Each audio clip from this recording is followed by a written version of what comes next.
In this video, I'm going to go over my top 10 tips that I've learned about tomatoes in my 20 years of growing them. Plus, if you stick around to the end, I'm going to give you a bonus you won't want to miss. And just a note, a lot of these have supplemental videos that I've done in the past, so I will link all the related videos down in the video description. Let's get right into number one, and that is you need to know the type of tomato that you're growing. Not the variety, although that could help, but the type, because different types of tomatoes are grown different ways. There are four main types of tomatoes: indeterminate, determinate, beefsteak, and cherry. Let's get started with cherry. Cherry tomatoes are pretty much the easiest type of tomato to grow because they just run wild, do what they want, pretty much disease-free, and they produce a ton. So the number one thing I want to stress, because I've had so many people comment about this and ask questions, we do not prune cherry tomatoes. The only time you prune cherry tomatoes is just if they're getting too big, you can kind of prune them to shape, or if they've got some disease issues, you can prune that off. Indeterminate tomatoes are the type of tomatoes, they're probably the most common type grown, and that means they grow and they grow and they grow and produce and produce and produce until the frost comes to kill them. And if you don't have frost in your area, they can pretty much grow through the entire winter. They probably will slow down in their production when the weather gets colder. I've gotten the question for years, if we live in a mild climate, can we just grow that tomato plant on the next year? And my answer has always been, it's gonna probably do less the following year. And they're just so easy to grow and quick growing, it's probably worth just starting them over. However, this year, I'm actually going to find out, because right over here, I've got a tomato that grew all of 2023 and grew through this last winter. Now, I've pruned it back. I've taken a lot of the growth from last year off, but it's putting out again and it's got fruit on it. So follow along and I will make sure that I update you throughout the rest of this season to see how this overwintered tomato does. Now, that's indeterminate. The other type is a determinate plant.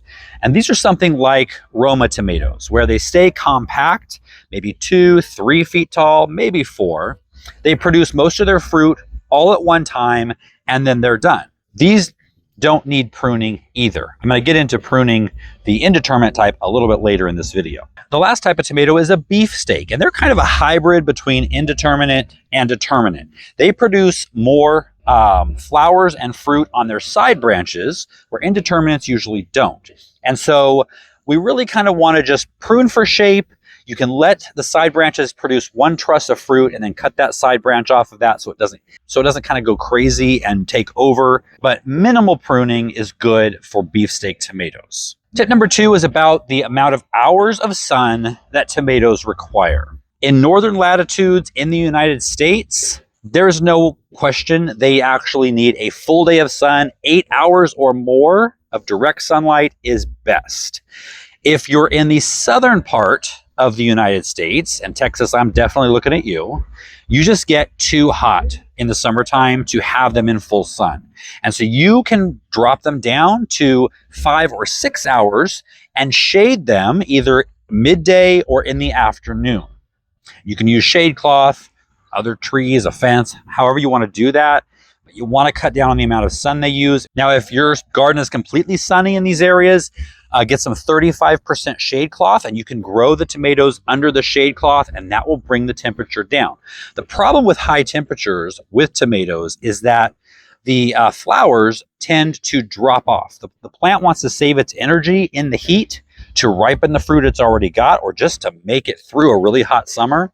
So they don't care about flowers. So they're going to dry up, they're going to fall off. But if you keep them just a little bit cool, and we're talking, you don't want it to get over 85 degrees Fahrenheit for more than a few days at a time. Otherwise, you really do need to shade them. But that could bring the temperature down just enough to get them through the hottest part of the summer. Tip number 3 is to plant tomatoes deep. As you know, or maybe you don't, tomatoes are unique in that they grow roots all along their stem. So wherever their stem touches the ground, they will grow new roots, which in turn pumps more nutrients and water into the plant. So the more roots you get, the more robust of a plant and the more fruit. So when we plant them, we want to take a lot of the leaves off the stem and plant them as deep down in the hole as possible, and just leave a very small sprig sticking out above ground.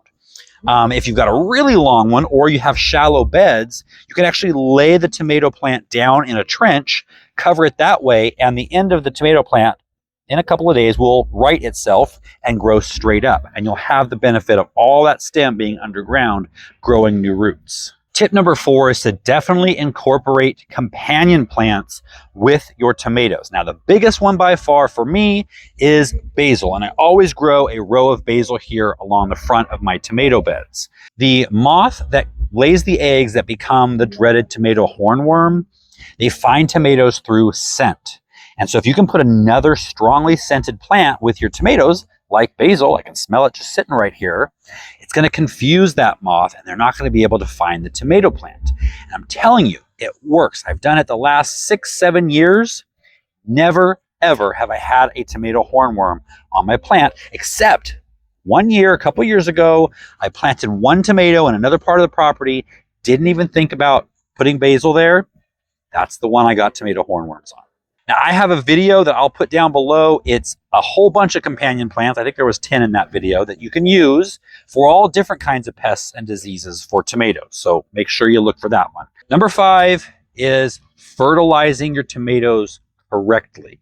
When I plant my tomatoes, I use Neptune's Harvest crab and lobster and kelp meal. I'll link all these products down below as well. We do have discounts for them also. You can use any kind of organic granular fertilizer at planting time. You just want to hold off on a lot of nitrogen. A lot of nitrogen is going to just put more leaves, more branches on your tomatoes, and it's not going to produce more flowers and fruit for you.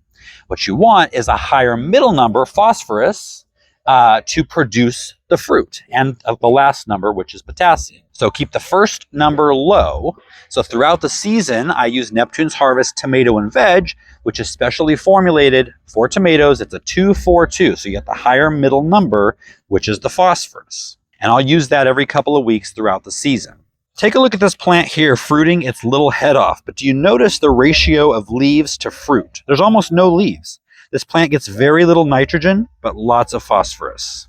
Number 6 is correct spacing. Now, if you grow them up strings like I do, you can get a tomato plant in every foot. It allows you to grow more plants with more variety. These are spaced about 12 inches apart, so I've got 16 tomato plants in a bed that's 3 feet by 8 feet.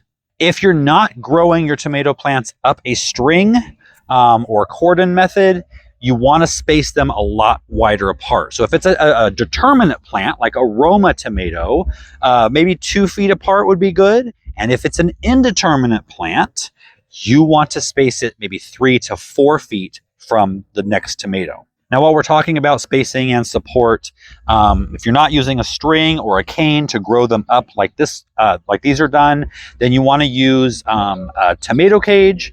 You want a larger size tomato cage, and you want it to be sturdy. A lot of the ones you get at the garden center, they're not even going to make it home sometimes. The rings start falling off. So while you're at the garden center, shake them around, be a little rough with them, and make sure they're not going to break on you that first year or first day.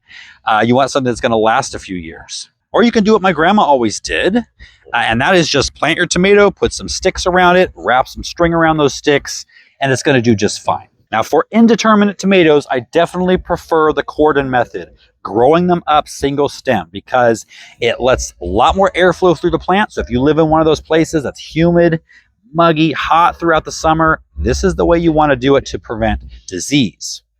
It also gets the fruit up off the ground, away from pests, and you're going to get bigger and better fruit because of the airflow, because of the light. Tip number 8 is the hook and lower method. You can only do that on strings, but instead of tying your string at the top, I use hooks. We actually sell the hooks. We offer the lowest price, best quality hooks that we have found out there. I'll leave a link down below in the description.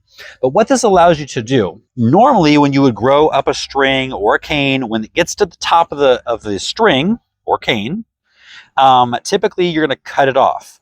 Now, in shorter climates, this is okay. Short summer climate, short growing season, because you really want to do that so that the plant can ripen all the tomatoes that it already has there before your cold weather comes. But if you live in a place where you don't get frost until October, November, or never, then what do you do when the plant reaches the top of whatever you're growing it?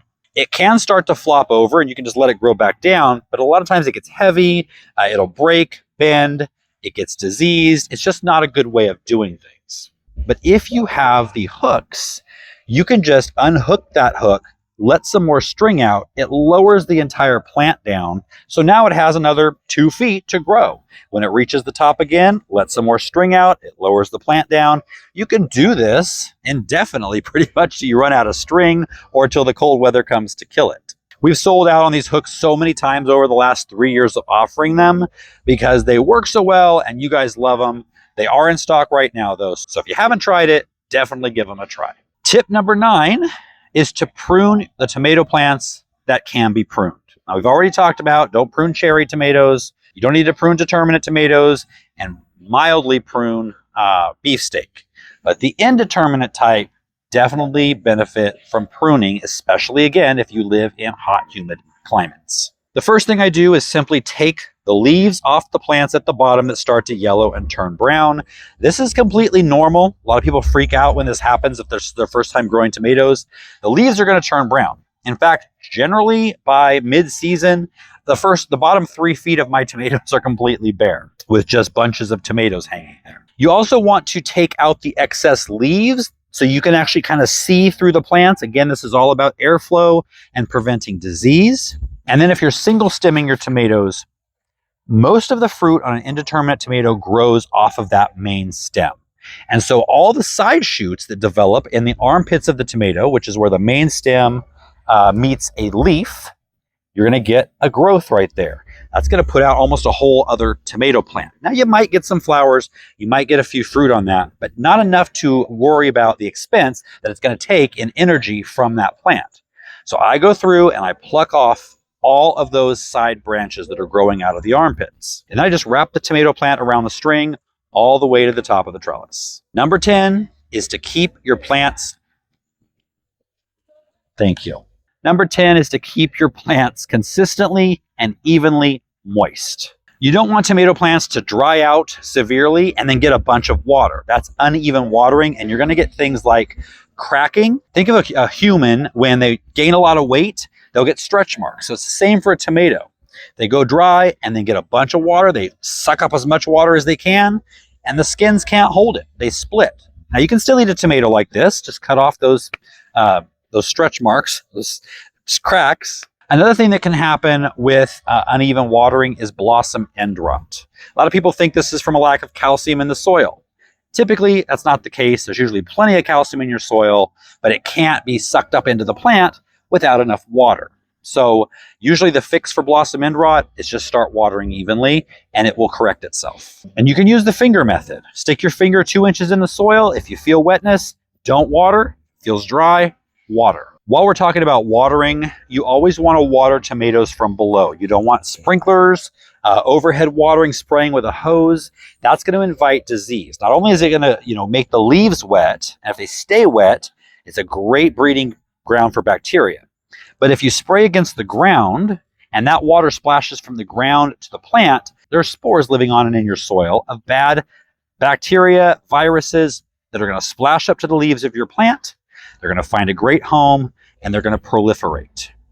So always water from below. If you can do drip systems, that's the best way to do it. Use drip irrigation. And another tip when it comes to watering is to mulch your tomatoes. I just use some pine shavings, nice thick layer, 2 to 3 inches.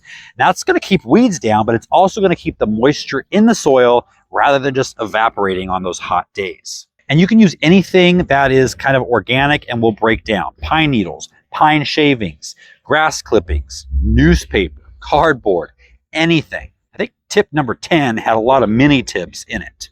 But now it's time for the bonus. Sometimes you'll find your flowers falling off, drying up and falling off when it's not even hot weather. And the main reason for that is a lack of pollination. Now, we have a lot less bees right now than we used to, so we want to give them a hand.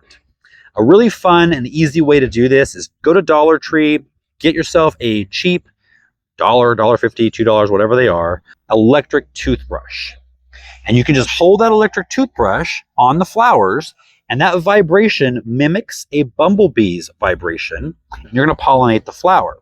You don't have to go like a squash and do a male flower, female flower. Tomatoes have perfect flowers, and that means the male and female reproductive organs are in the same flower.